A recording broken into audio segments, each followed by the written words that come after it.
Hey, just a heads up.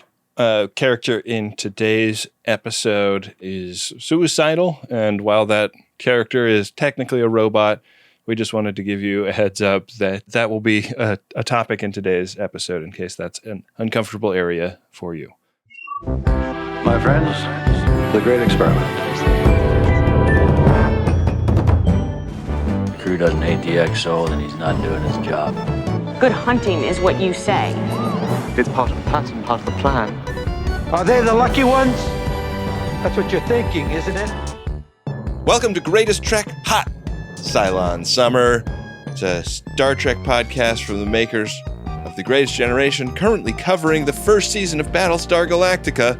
I'm Ben Harrison. I'm Adam Pranica. Wow, Adam, we made it to the final two, the big exciting closure of our Hot Cylon Summer arc begins with this episode.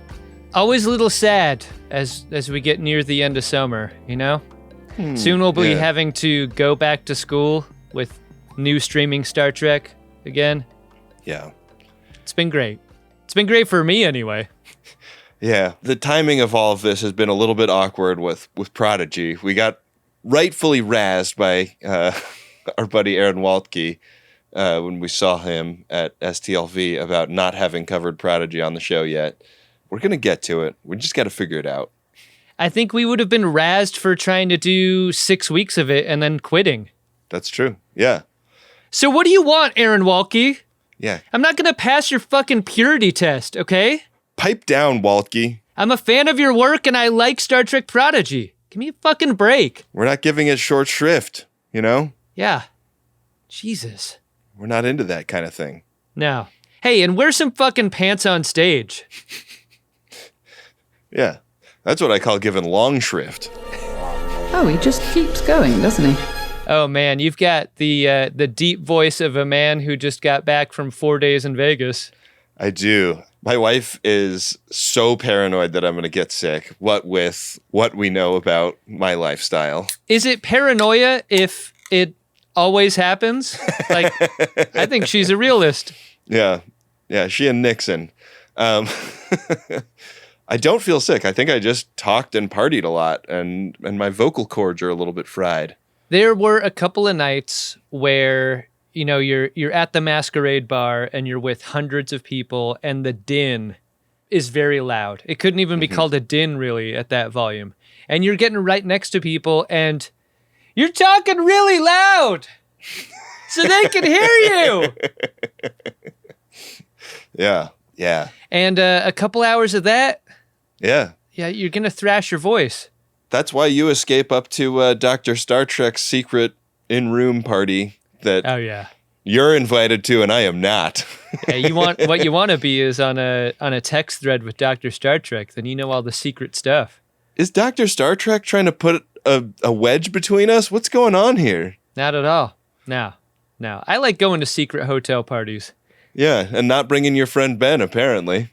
You know what I did? I surveyed the situation. I saw you holding court with 8 FODs, and I was like, that guy's fine. Plus, how good can a mission log party be? Wow, savage. Turns out pretty great. Mission log has an open bar at their parties, and it was kick-ass. It was fun. Okay. Because you weren't there, Ben, I had to sort of do a Ben at this party, which was I arrived on scene, noticed that all the ice had melted, and what, with all of these bottles of liquor? Come on. That's intolerable. I scooped up the ice buckets into my arms, like so many Borg's babies that Boimler rescues in that simulation. Come on, Borgs, baby, this time you're coming with me. Went down the hall, filled them all up with ice. Party hero. Amazing. It just seems like something that you would have absolutely done. Yeah. I think that was the night I went back to my hotel room and then woke up to pee in the middle of the night, cut my foot at some point, and then when I woke up the next morning, my bed was just full of blood. Did the front desk person understand it when you played your own drop into the phone? What is wrong with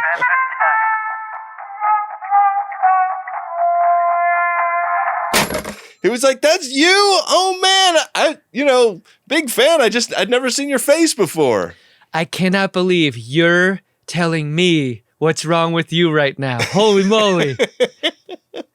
Incredible. Yeah. Yeah, you were the guy walking around with the bandaged foot for the rest of it. That was no good. Yeah. And a bloody mattress. Bloody mattress. It's honestly reassuring when you're in a hotel room in Vegas and you wake up with tons of blood in your bed and you're like, "Oh, this is my blood." It's not a severed horse head. That's not happening. No, it's not. It's just going to be a gross out for the next person in that room. That's too bad. No, I had him change my sheets. I debated not having him change my sheets because I was like a little bit embarrassed about asking for that. Who hasn't slept in their own blood from time to time? Well, I was going to sleep on the other side. It was a big bed. Question.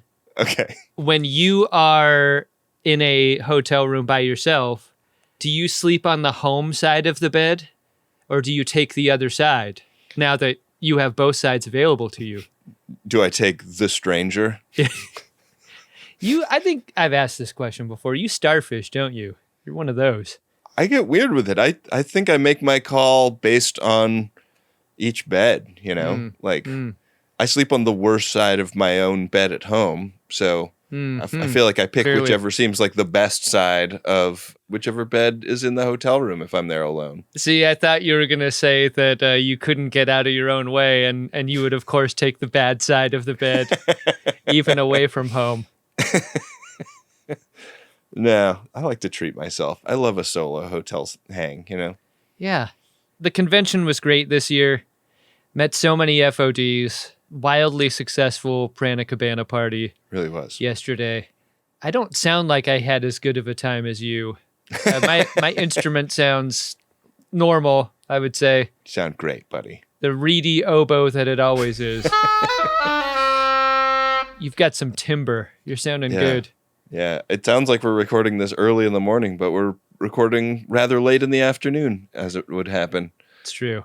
Well, do you want to get into today's episode of Hot Cylon Summer, Adam? I'd like nothing more to begin the two-parter that represents the end of Season 1, Ben. It's Battlestar Galactica Season 1, Episode 12, Kobol's Last Gleaming, Part 1.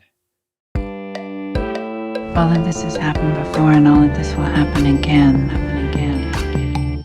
Oh, say, can you see the Adamas having a little bit of a boxing match? Get a bunch of vignettes here, starting with that father-son sparring session. Yeah. And no headgear? Yeah. How about that?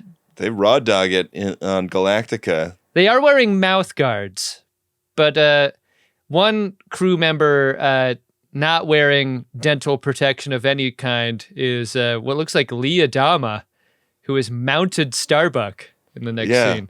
A whole different kind of pounding not involving enough safety gear. Yeah. You don't get to linger in either of these scenes very long. We whip on over to Cylon-occupied Caprica, and Hilo has just never stopped running. He started running at the end of the last episode, has not stopped. He's trying to escape Boomer and everyone else. Yeah. Then we cut over to Boomer, all alone on Audrey 2, having a bit of a bum out. And we kind of start to mix through these little vignettes quicker and quicker as we set this episode up.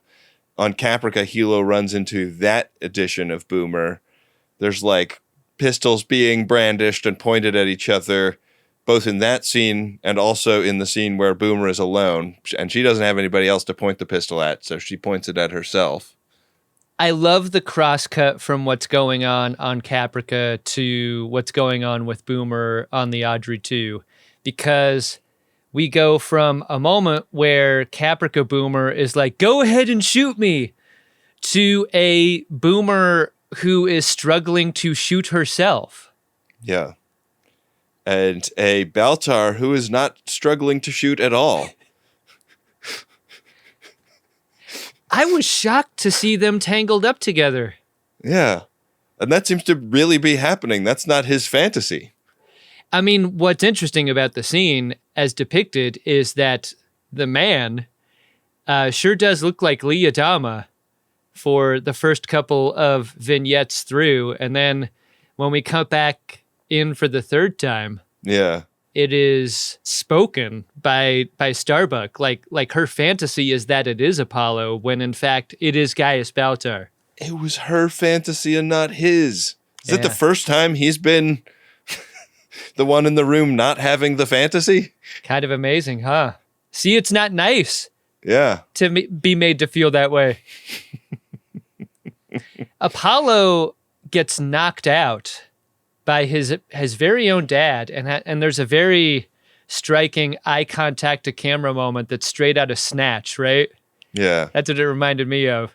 Getting beat up by your dad feels like a unique, like I have like one of my best friends all through high school, like his dad was a really serious tennis player and he was, trying to get good and he would play tennis with his dad like once a week and just was desperate to ever beat his dad at tennis. And like, I was trying to like map the emotions I saw my friend go through in that onto the idea of being in a ring boxing with your dad.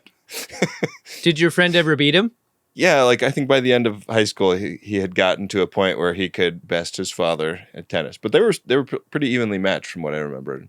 Was that a significant moment when he finally did? Yeah, I think so. That had to be great. Yeah, I mean, like they didn't have like the friendliest of rapports as a father and son, so it was really loaded, And yeah, I don't know, to get like TKO'd by your dad. Seems extra intense. Apparently this happens a lot, and father admonishes son about not letting his instincts take over.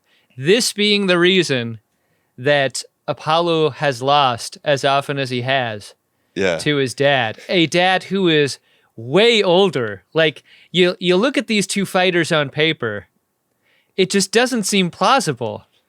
Yeah, it's like his explanation is basically like, you know why you can't beat me? 'Cause I'm fucking crazy. Yeah. I mean, speaking of crazy, Gaius getting a little bit of that from someone else, a fun bit of reversal. And with number 6 watching the deep dicking of this scene, with Starbuck calling out another man's name, with her having to slink away, upset and embarrassed, I think, for having done that. Really awkward moment. Yeah. I heard that Robert Beltran and Edward James Olmos have started an encounter group for people who had to do a boxing scene without being told by production several weeks in advance so that they could get their bodies ready. Yeah. Yeah. It's an important thing to do, to have 2 weeks to prepare your body for screen. Just give me 30 injections of Ozempic to the dome. Sounds great. Boomer in her bunk does not wind up going through with the horrible thing she is contemplating, but she got pretty close. She takes the gun out of her mouth, but on Caprica, that Boomer is a little less lucky, W/R/T, receiving bullets. I don't know what would have surprised me more. Hilo shooting Boomer or Hilo not shooting Boomer. This was such an interesting moment for me to experience. Like, he does shoot her. I was shocked. And when he rolls up on her, she appears to be dying on these concrete steps. The expectation is that he'd finish her off, and he can't. And I think that's how you win both of those conflicts, right? Like, being surprised that he shot her is one thing, and then also being surprised that he doesn't is something that occurs in the very same moment. Like, at the drop of a hat, this guy is not rock and roll. Yeah. It's a bummer of an open. Yeah. After the theme, we have got an MRI-style machine and President Roslin inside. The prognosis we get after the fact, when President Roslin tells Alosha that 6 months, that's all she's got. That's the tops of what she's got, even. Well, I think that's the tops. Because the cancer she has spread, and Alosha has a spiritual reason for not believing the doctor and thinking instead that Roslin will lead them to Kobol and to Earth after. Yeah, there's kind of an interesting admission from Pope Alosha that the president's situation has convinced her, the Pope, of the veracity of the religion that she espouses. Amazing, right? It's the political tail wagging the religious dog. Yeah. Maybe. Very wild stuff. Yeah, we have a much more, like, faith-oriented president after this moment, I feel like.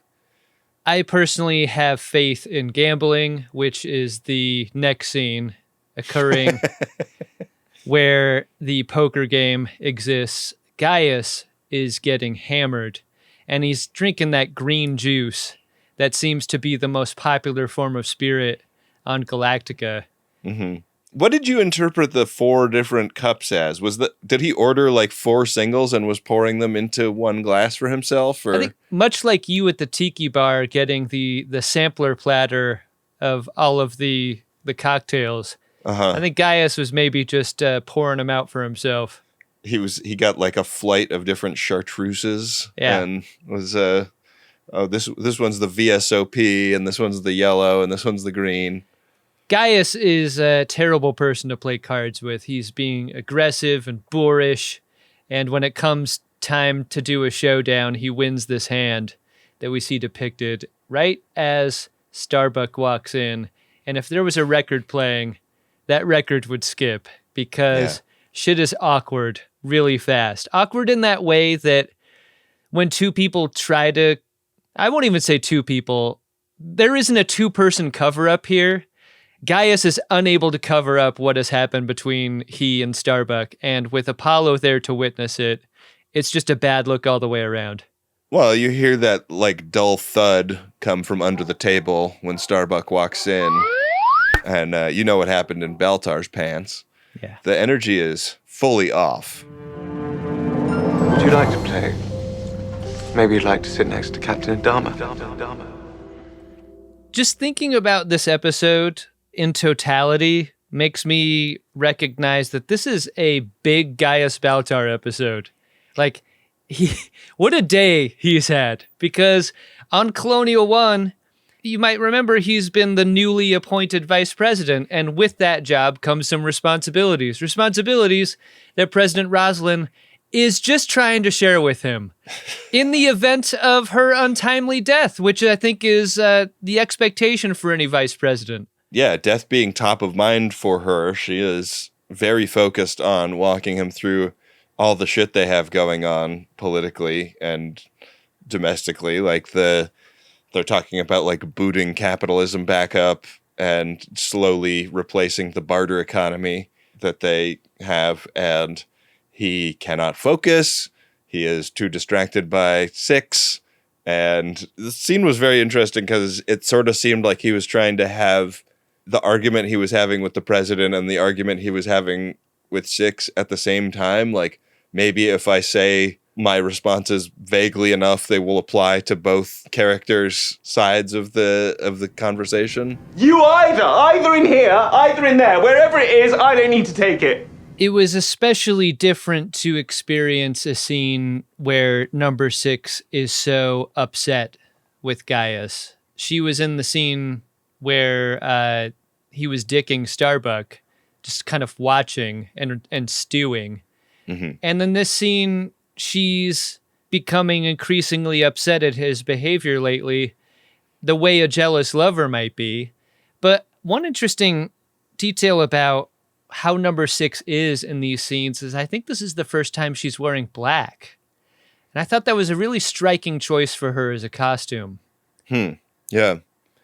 The backgrounds often fall off to total darkness in this show, and definitely in these scenes, like the black kind of makes her almost disappear in some shots. Yeah. This is the most unhinged public outburst we've maybe ever seen from Gaius in this scene. A lot of fun interplay between him and number 6 and the president and assistant cousin Greg.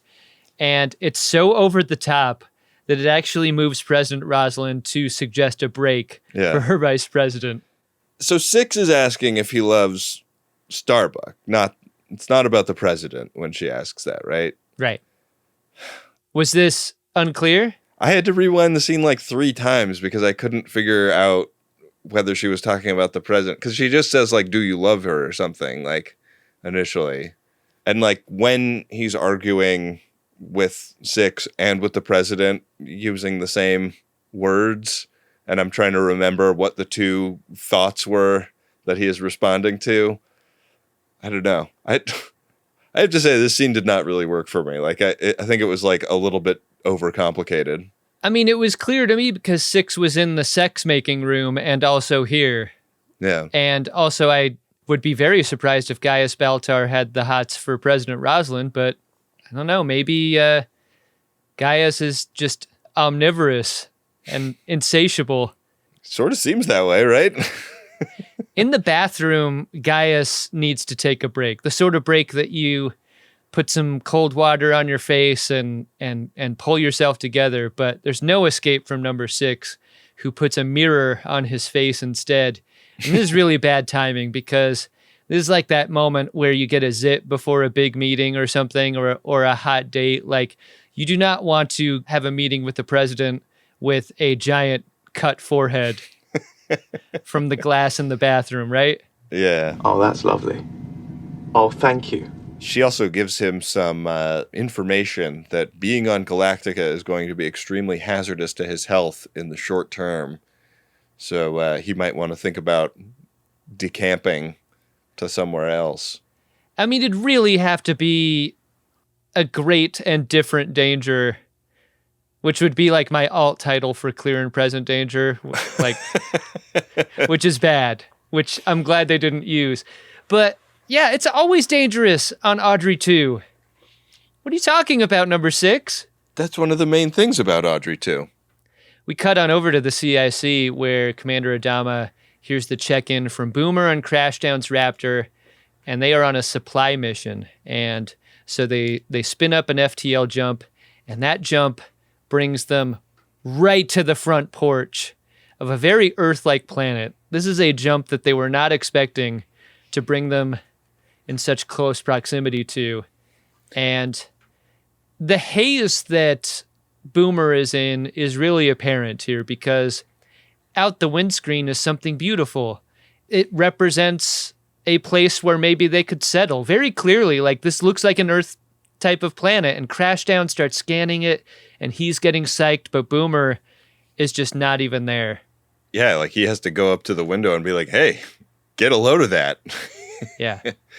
Like, part of this is that she's like still pissed at Gaeta for giving them coordinates that got them dangerously close to a gravity well. But yeah, part of it is the like overwhelming ennui she is experiencing as a character. I think every scene we get with Boomer is followed by another scene with Boomer. Right. Yeah. Because we cut over to Silent Occupied Caprica again, where shot up Boomer's alive. And soaking wet. Surprise, surprise. It's nighttime, and Hilo has a pistol pointed at her, and they're like in this weird trench, just getting pissed rain on. And the way he talks to her is, I mean, like, I was thinking about that clip in the Last Time On or Previously On at the beginning where it showed them having sex, and like that was very present to me in this scene, how much he's like thinking back on the 50 days that he spent on Caprica at this point, and how much deception there has been in that, and especially the sex. Like, super gross to be thinking about the fact that you had sex with not a person, but a machine that is repping person. It seems especially cruel, but understandable in the way you described. And it's so striking how not curious Hilo is. Like, Boomer's trying to explain what has happened, and even at your most upset, if you're Hilo, don't you want to hear the explanation for why there are so many copies and why you might have thought you'd seen your Boomer die and they're not dead, and how many copies there may be? Like, as angry as you could possibly get, I still think you want, like, yell all you want at her. Like, hold a gun up to this toaster or whatever, but like this person wants to give you answers. Maybe it's something that Hilo knows instinctually that like the Cylons are deceptive, especially in their human form, and maybe nothing about what they say could or should be trusted. Yeah, I mean, like, I feel like all trust has been shattered for him at this point, so why would he listen to any more things that she has to say? Yeah. What's interesting about their argument here is that it does not come from an emotional place. Like, she wants to explain the tech, like sort of the practical issue of what he's experienced, and it's not emotional. She's not speaking in those terms. She's not like, yeah, I am a toaster, but I am also a toaster that loves. And I love you, you know? That's our future, isn't it? Love toaster? Yeah. I mean, better than love couch, I guess. It's like the movie Her, but it's toaster. Mm-hmm. Toaster. Benjamin R. Harrison was a lonely postgraduate student setting up his new 40-square-foot apartment in Brooklyn. He needed a toaster, and there she was. You wouldn't call it a meat cute when you buy a toaster. What would you call that? A bread cute? Yeast cute? Whatever twisted thing you're not Sharon. Starbuck goes to visit her raider and is doing some prep on it. She's like loading some belt-fed ammunition into it. I guess the Audrey 2 carries ammo that they think might be compatible with the weapons on board this thing. I had thought it was more of they installed hard points on this thing. Oh, really? Yeah, and like are setting it up so that like they're using their own ordnance and trigger mechanisms and stuff. Like, interesting. They're kind of Frankenstein's monstering this thing together out of both kinds of parts. Little Adama comes down and is not jealous of her relationship with this meat ship, but is a little bit jealous of what's going on between her and Baltar. Boy, does this scene escalate. Yeah, it's ugly because it's clear to him what happened based on the scene in the poker game, and he kind of shames her for her sexual behavior. And she's like, what do you want me to do? I'm a fuck up. I'm a fuck around pilot. You've always known this about me. Like, leave me alone. And she punches him for it, and he punches her right back. And they're so mad at each other, but neither of them can admit that the engine for their madness is their feelings for each other. Like, these are two people that love each other very much, and neither of them want to say that. And so they're just going to be quiet and jealous and punchy. And violent, yeah. It's too bad. It is really too bad. Didn't care for this scene. We cut over to a meeting with the president where they're showing her aerial photography that Boomer got of the planet that she discovered. It's interesting, like, they swap in different pictures for the president because we get to look at what she sees, which is not what everybody else sees. What she sees is a thriving city with intact buildings, and what everybody else sees are ruins that they're estimating are about 2,000 years old. And Pope Alosha is in this meeting and wants the president to describe what she's envisioning on these pictures, and whips out her Bible, and what do you know? The thing the president described is right there in Scripture. The Forum in the Opera House in the City of the Gods.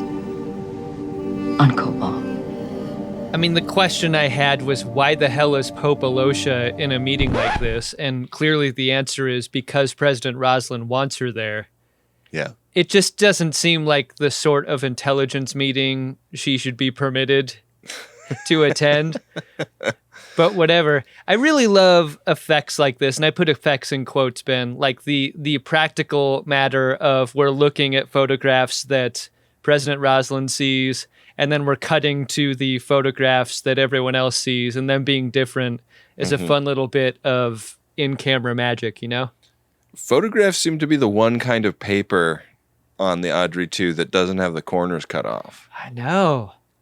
Do you think that's a goof in the IMDb parlance? I don't know, because it's pretty consistent. I was thinking back on the picture of Ty's wife, and that I think also didn't have the corners cut off. And the picture when they reveal the image of Leoben Kanoi to the press, I don't think the corners were cut off there either. No, yeah. So Roslin is seeing full-on buildings and evidence of a society. Everyone else is seeing the wreckage of a past place. And when Alosha opens up her scripture, we learn that according to the religious text, Roslin's description fits the description of Kobol, where they believe is the birthplace of all mankind. And when Roslin stands back away from the desk, she is moved to say that the scripture is real and that this is Kobol. Yeah. Where gods and man lived side by side. Do you think there was a chance that gods and man occasionally were one on top of the other? Yeah, I think so. Yeah. Like they got in a pool and they were playing chicken. Like the gods put man up on their shoulders and, you know. Oh, I was thinking in a Gaius, Baltar, and Starbuck kind of way. Oh. Like smashing. Yeah, it seems like there's a lot of overlap with Greek myths, and that definitely went down a ton in those. So imagine the confidence of thinking that you can get a god off. Imagine the great feeling of having done so. What a thing. You drink out on that story for the rest of your life. All ropes are pineapple ropes when they come out of a god penis, right? Yeah. They can make that taste however they want. The ambrosia that they consume is actually just cut up pineapple. A very different thing is in the mouth of Boomer in her bunk area. She's trying it again with this pistol, and this time she's interrupted by Gaius Baltar, who has to feel awkward for walking in on her like this, especially when her excuse is one that he's used countless times when he's caught masturbating. I'm just cleaning my gun. Yeah. The no knocking situation on Audrey 2 has got to be addressed at some point. Yeah. He says he's looking for Starbuck, and he sits down with Boomer and starts talking to her about why she's so bummed out. And Six is there and implies that Boomer is struggling with her Cylon nature, that this is something that she has a instinctive knowledge of, but not a conscious knowledge of, and that's why she's falling apart. Sort of a like she's all Cylon, always has been, and it's two astronauts, but they're both Boomer, and the astronaut is pointing a gun at the back of Boomer's head. How interesting is it that the feelings of this number 6 are consistent with the one back on Caprica about the Boomer model Cylon? Yeah. They both do not like the Boomer model Cylon. They both view them as less than the 6 model, flawed in some various ways, a disappointment, defective even. Yeah. The model is weak. Always has been. Here's my question. Does Gaius Baltar comfort Boomer here because it is the opposite of what number 6 has suggested in her description, or because it's actually coming from Gaius Baltar's true feelings? And are his true feelings to create a condition where the Boomer Cylon finishes what she's there to do in her bunk? I think that when you are wondering why Baltar is behaving in a particular way, you have to come back to like the essential nature of the character, which is he's always doing the most selfish thing possible. And it's not said explicitly, but what I'm thinking is he used the Cylon detector on her and found her to be a Cylon and covered that up.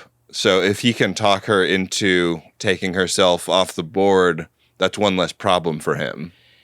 It also achieves the goal of reacting to the news that number 6 gave him earlier about there being a great threat on the Audrey 2, and this being the only confirmed threat aboard. Like, Gaius knows of Boomer's Cylonness.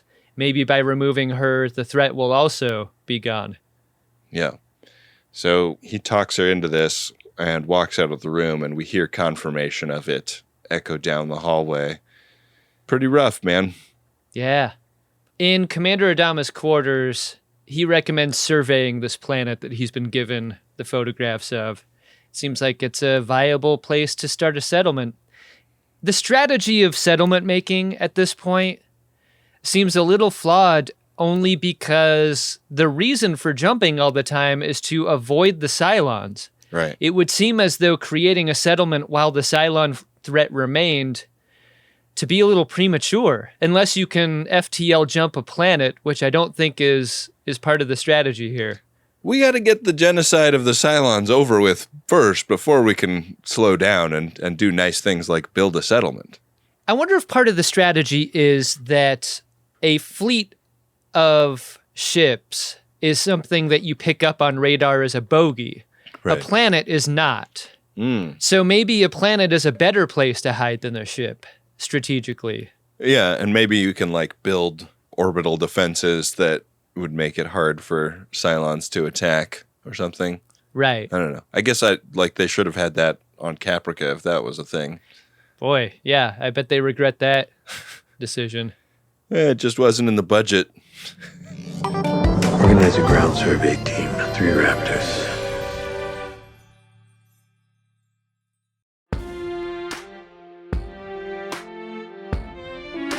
We need to talk. We need to talk. Sure. So Gaius, fresh from that earlier scene with Boomer, has volunteered himself to lead the survey mission on the surface of this planet as a way to sort of ensure himself against the threat that Number 6 told him about.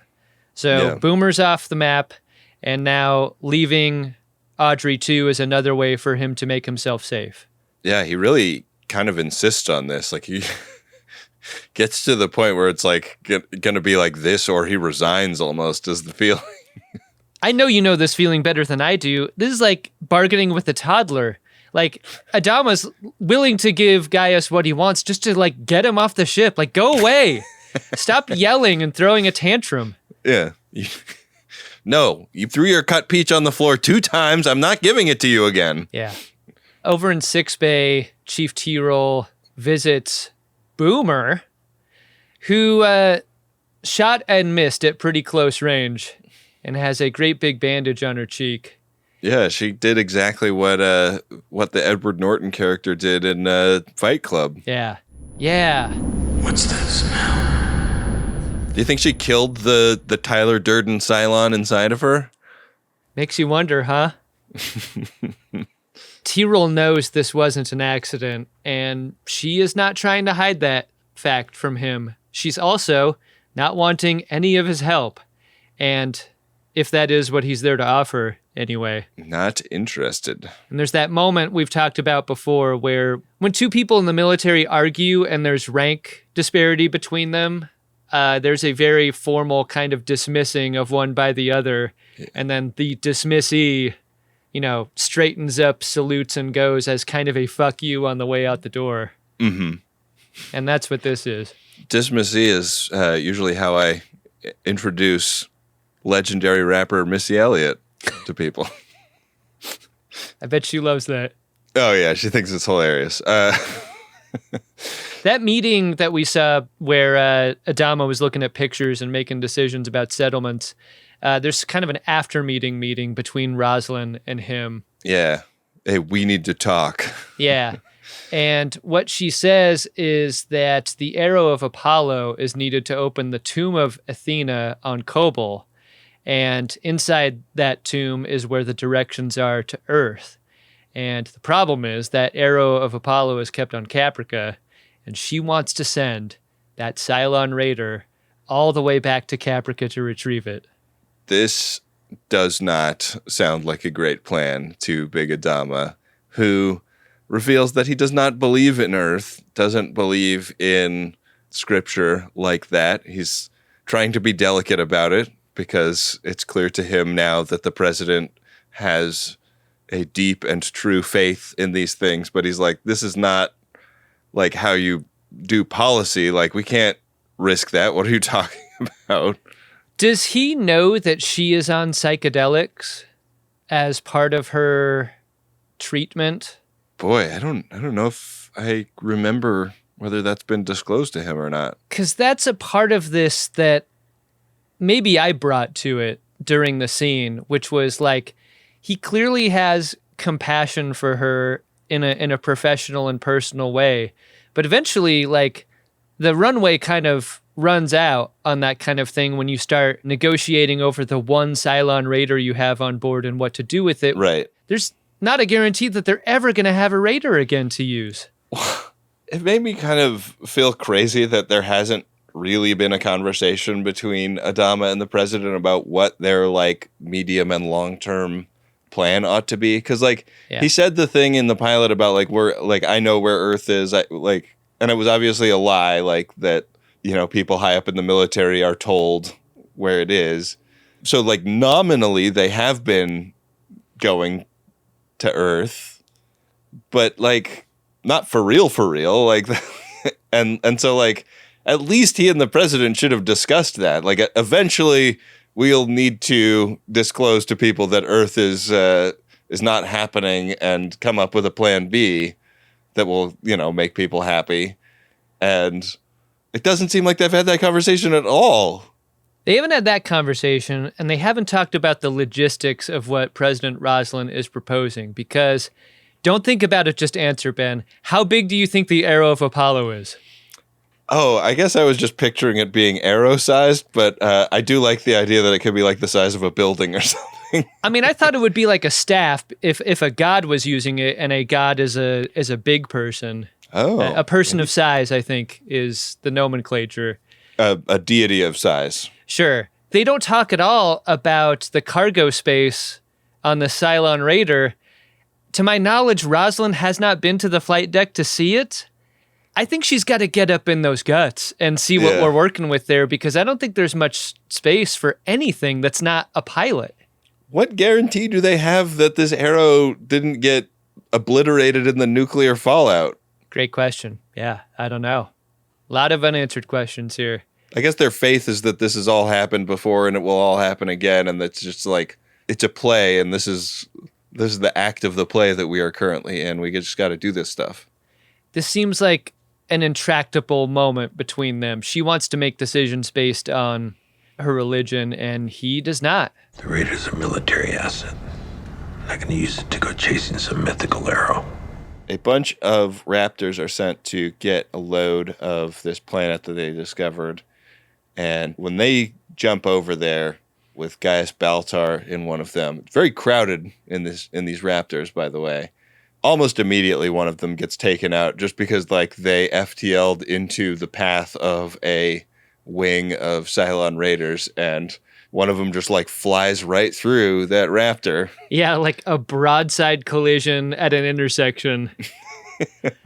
What a crazy scene. I loved how shocking this moment was. And I think one of the aspects of it that make it great and stressful is how many people are packed in the Raptor, like you said. When you have so many of them back there and all of them are yelling at each other, it just makes the scene chaotic the way they're trying to make it. Yeah, it's really scary. Like the one that Baltar is on does not have Boomer in the pilot seat for obvious reasons, but the guy that is in the pilot seat gets hit like a single Cylon bullet through and throughs the ship, and they have to patch the hole and see if they can fly out of there, but their FTL drive is damaged. So like they order the one other Raptor that is surviving to jump back and tell the fleet what happened as they go into sort of an uncontrolled descent onto the planet's surface. And we cut over to like a meeting where Gaeta seems to just be telling them about like a new mesh Wi-Fi system he's interested in setting up. Yeah, and the bends you get from going from that situation to this. Yeah. Pretty great. Dual is like, hey, one of those ships that we just sent is back. And Adama, his spidey senses tingle, and he's like, this seems like bad news. Yeah, coming back early is a bad sign. As it would be from any trip, you know? Yeah. Interesting how coming back early is something that suggests almost something as bad as coming back late, you know? Totally. It's a bad time being had. That's the message for both. Yeah.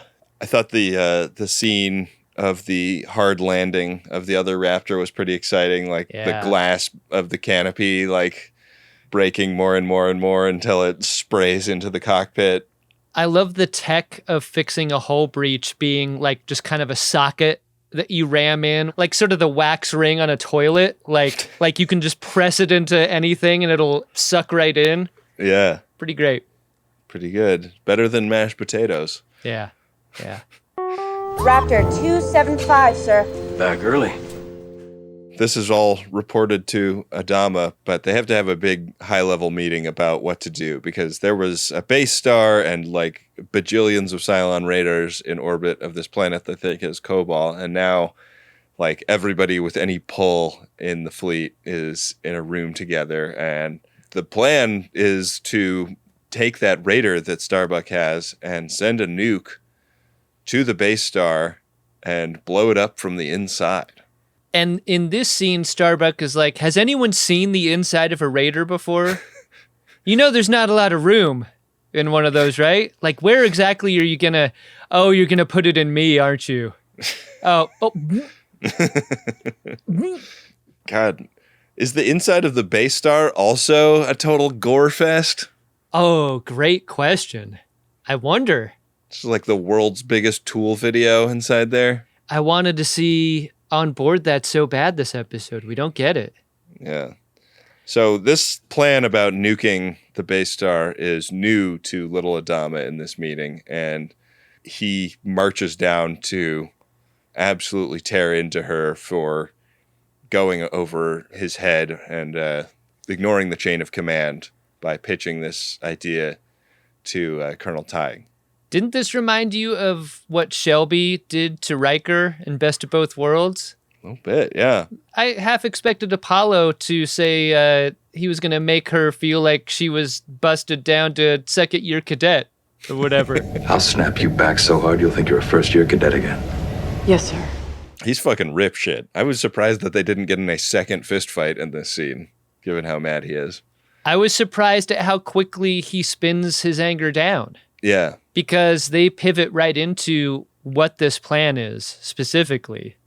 And that is using one of these transponders that Gaeta showed everyone in the CIC, put it on this raider, and then use autopilot to have it brought into a base star so it can be destroyed.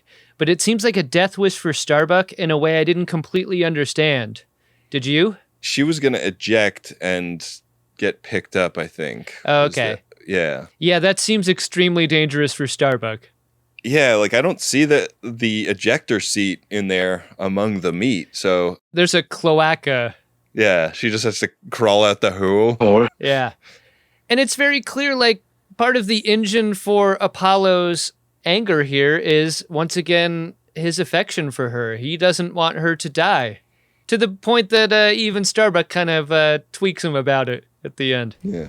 Would you miss me, sir? I need every pilot I have. Even the screw-ups. That's sweet. Yeah.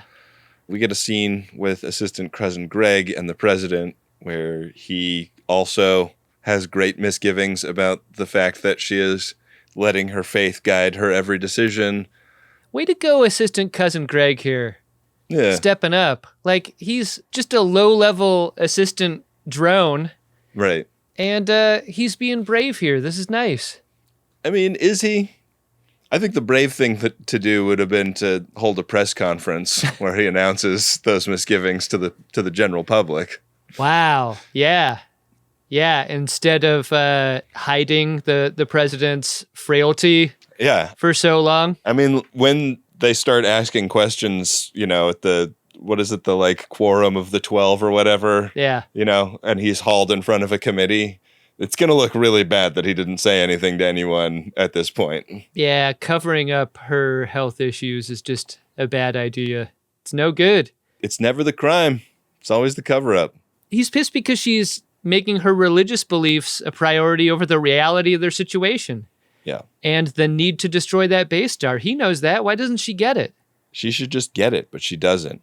And she puts him in his place and then has a meeting with Starbuck where she divulges why she is doing that. Like all of the like pieces that have connected in terms of her being diagnosed with an illness. Starbuck is a believer, but even her jaw is on the floor when she realizes that the president has gone full religious fundamentalist. One of the things I like about this show is that it depicts the spectrum of religious belief. And Starbuck is very clearly the person who goes, for holidays or whatever, and not an every week attendee. And she's a cafeteria Catholic. Yeah, absolutely. That's the way I was raised. But even that's enough of a foothold here for what Roslin is saying to stick.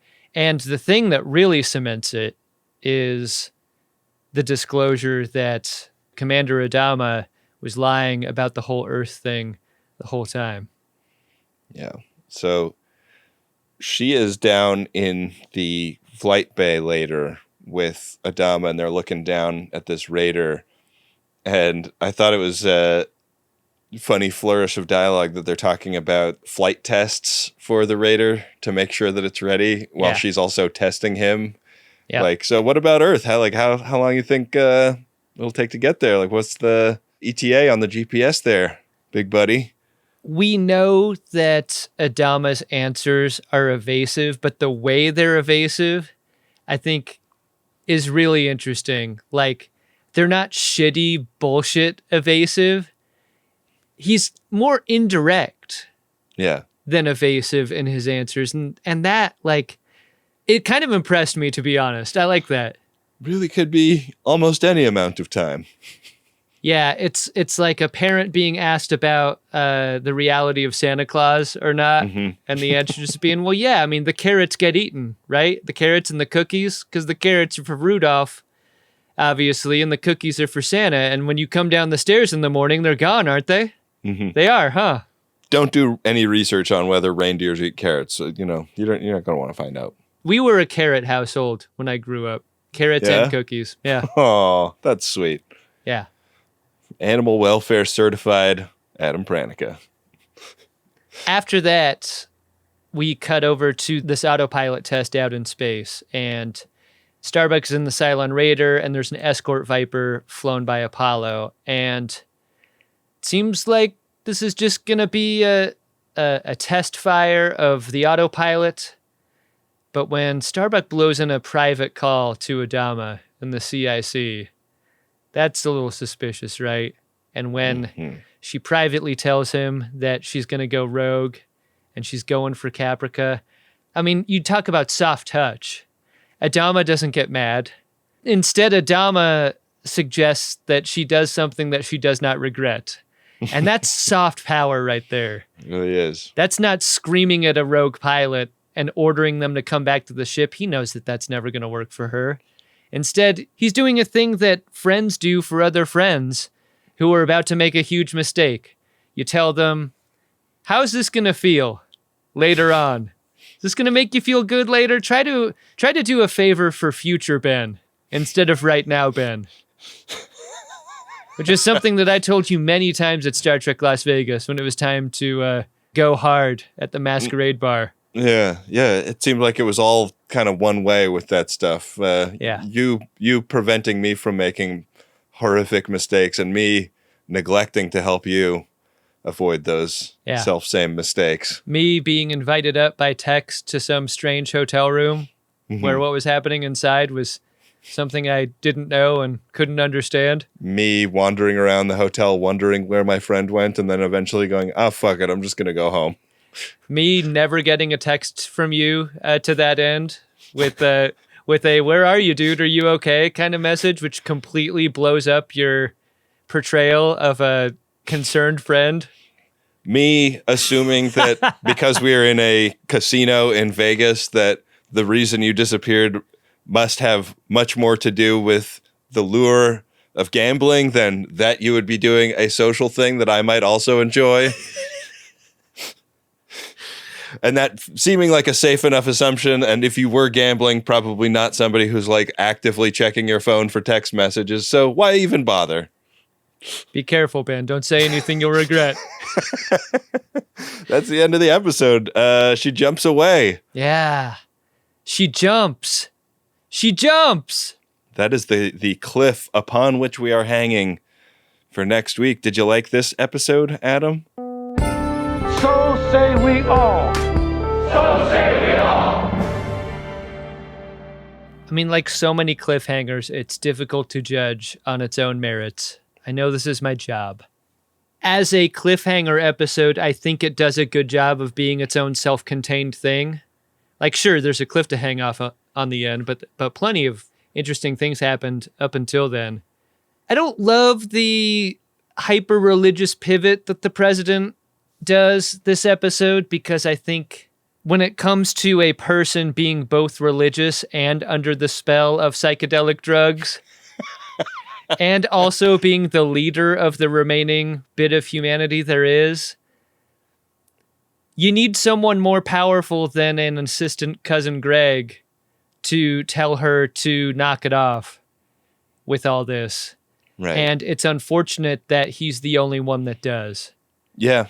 It's unfortunate that her vice president is a crazy person, completely unable to put the governors on her instincts at all. That's part of the danger, is like she's so able to go unchecked in the direction that she chooses that it just feels like the whole situation's like more dangerous than it's ever been for this reason. I wish with Baltar we got a whole lot more scenes of him being the respected genius that he's supposed to be, and a whole lot fewer of the scenes of him seeming totally out of his mind in the presence of powerful people that should be tremendously concerned that he seems totally out of his mind. It's not like he every so often does something that seems weird. It's like every time you ever see him with somebody, he's doing something that seems very troubling. I wonder to what extent that's a choice in tone, because there's something so much more threatening about a guy as Baltar who's kind of holding it together. Yeah. And doing evil shit all the time and covering things up and creating a Cylon detector that doesn't work and so forth. I wonder if that kind of story is just too dark and you need the punctuation in this series. I mean, I don't want lightening the mood isn't necessarily what these scenes do, but they break up the intensity in such a way that it gives a different flavor to it in a way that I think is useful. Yeah. I just kept wanting, like, the president to be openly concerned about Baltar. I wanted assistant cousin Greg to be openly concerned about the president. I wanted, like, more discussion, you know, about the relative merits of the plan of using the Raider to nuke the base star versus getting the arrow. Like, yeah. I mean, we know that there are lots more base stars. Like, what's stopping them from just sending the rest of them once you do that? It seems like this show is heading toward, like, we saw this schism between Roslin and Adama, but like, at what point is the entire ship and the entire fleet made to decide in what direction to go? Right. But the question, did I like the episode? I did. I liked it, but I was troubled by some of the directions it went. What about you? Yeah, I think this one's a miss for me. I think that, you know, there's every chance that the next episode could redeem a lot of it, but the Roslin stuff and the Baltar stuff, I can't get past. It seems too dumb to me. Yeah. But you know what is never dumb? Our Priority 1 messages. Priority 1 message from Starfleet coming in on secured channel. Adam, we've got a commercial Priority 1 message here. Goes like this. There's no place like Terra, a Stargate podcast. If you have doubt about a podcast getting to series or at the end of the run, know that we have finished Universe, for crying out loud. We have Connor Trenier twice, don't ask how. We have Jason Momoa auditioning 3 seasons for Aquaman. He's bigger than air. Listen now so that you can vote on our next watch, Sanctuary. I mean, there's no ballot and it's running unopposed. Also, there's that episode with Dom DeLuise. Thumbs up to Snoopy Drops. Wow. I'd watch an episode with Dom DeLuise. Guy's great. Sounds like a lot of fun. So this is sounds like this is a Stargate podcast. There's no place like Terra. And their call to action is, why P1 on Trek instead of Generation? We don't have Squarespace money. SYSK drop. Pretty great. Yeah. A Stargate podcast. Another avenue we cannot take yeah. in our own programming. Oh, Adam, if we'd taken the prior existence of Star Trek podcasts as some reason not to start this show, where would we be right now? Yeah, in a ditch. Probably not married. Ben, we got a priority one message here from Chardock, and it is to the crew of the USS Hood, especially at GayNerd53. Okay. Not a Tal Shiar spy. Their message goes like this. See? I said I didn't want your pity. I told you to shame me for being a terrible supporter of TGG, which you did, thank you. And it worked! Road drop.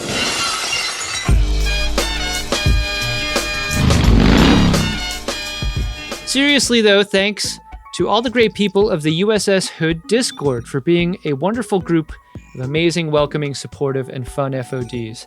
I guess Leo, Ben, and Adam are okay, too. Wow. We go on the USS Hood Discord from time to time at drunkshimoda.com. Yeah, it was fun meeting some folks from there at Star Trek Las Vegas. It sure was. Well, thanks to everyone who got a P1 message, inscrutable or not. Have at us. We got lots of inventory coming up, so MaximumFun.org/Jumbotron if you'd like to get your words indelibly printed in the pages of our episodes. If you want to penetrate those references, go to drunkshimoda.com and check out the official Discord. Indeed. Hey, Adam. What's up, Ben? Did you discover yourself an Edward Larkin? That moment on the shuttle as it's descending through the atmosphere, the glass finally breaks and shit's going down. Baltar is in the seat next to the dead pilot. And I love how someone has to tell him to get out so someone can get in and fly the plane. Like, I want to believe if I'm in a situation that is the absolute worst, like life-threatening, and someone is around that could help, that could fly the metaphorical plane needed to fix the condition, I really hope that the animal brain, like the pituitary gland or whatever, is like active enough to be like, oh yeah, I should get out of the pilot seat and allow the person who's able to fix this situation to fix it. Yeah. So I think, look, Gaius Baltar is frequently my Edward Larkin, but I think for that very specific reason, you got to get out of the chair, man. So silly. I totally agree, 100%. That's my Edward Larkin as well. How is this guy a genius? He's the second dumbest genius I can think of. Really amazing. All right, Adam, it's time to talk about our next episode of Hot Cylon Summer and the last episode of Hot Cylon Summer for the foreseeable. We'll be talking next week about what we'll be doing for the next few weeks before our coverage of Lower Decks Season 5 starts. But next week's episode will be Season 1, Episode 13 of Battlestar Galactica. It's called Cobal's Last Gleaming, Part 2. While Adama makes plans to destroy the Cylon base ship over Cobol, Laura focuses on ancient prophecy to find a path to Earth. It's Laura Roslin. Female politicians often have their first name used colloquially as a way of taking their power away. I was just laughing because when you said the episode title, Cobal's Last Gleaming Part 2, I was like, why hasn't some dipshit written Star Spangled Banner Part 2? You know, Yeah. Like, nothing would surprise me less than... Not enough songs have sequels, you know? Yeah, right? Like, remixes, sure, but why not just like a second installment of the song? Why is Star Spangled Banner Part 2, like, actually kind of a banger? Yeah.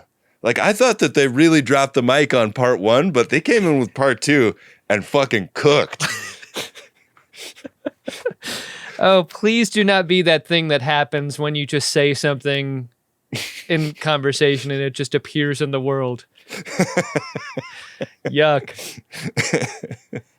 Well, Adam, we end every episode of Greatest Trek with a segment we call Warning Bois. It's where we express our appreciation for people who go online and express their appreciation for our show. If you enjoy what we do here and wouldn't be too embarrassed to recommend our show online or leave us a nice 5-star review, we would hugely appreciate it. Prepare a buoy and launch it when ready. Warning, boys.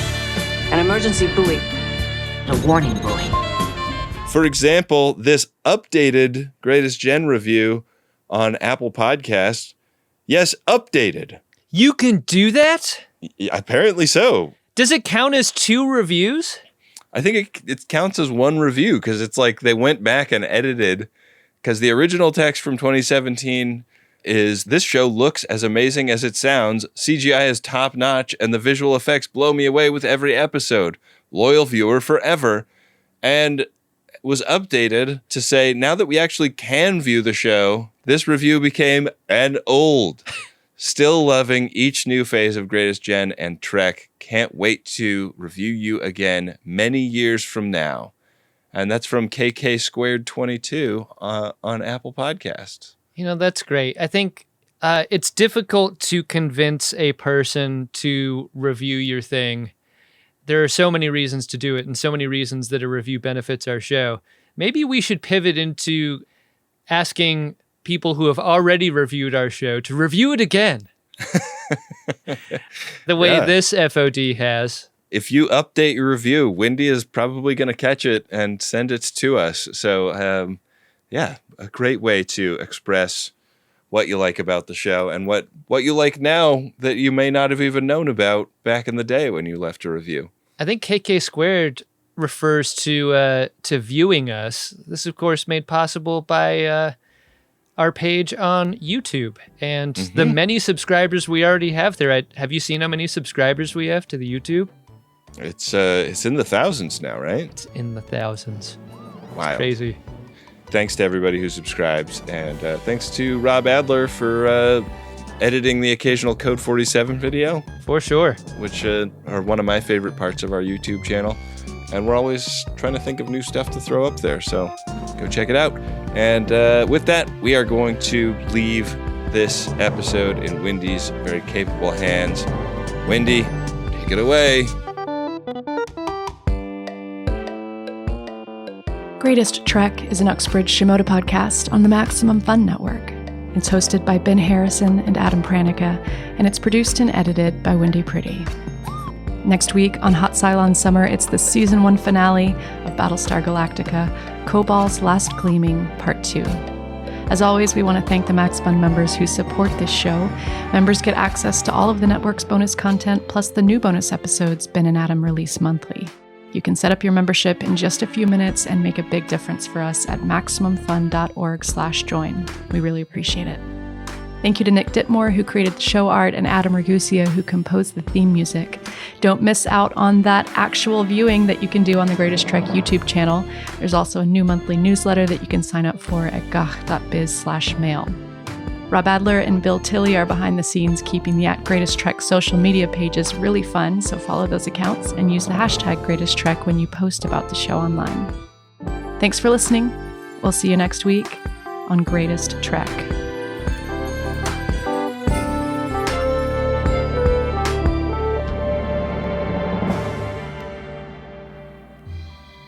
What the fuck?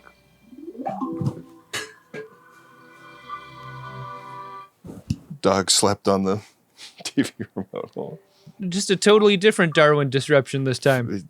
He's an innovator. He's adapted. Yeah. Maximum Fun. A worker-owned network of artists-owned shows. Supported directly by you.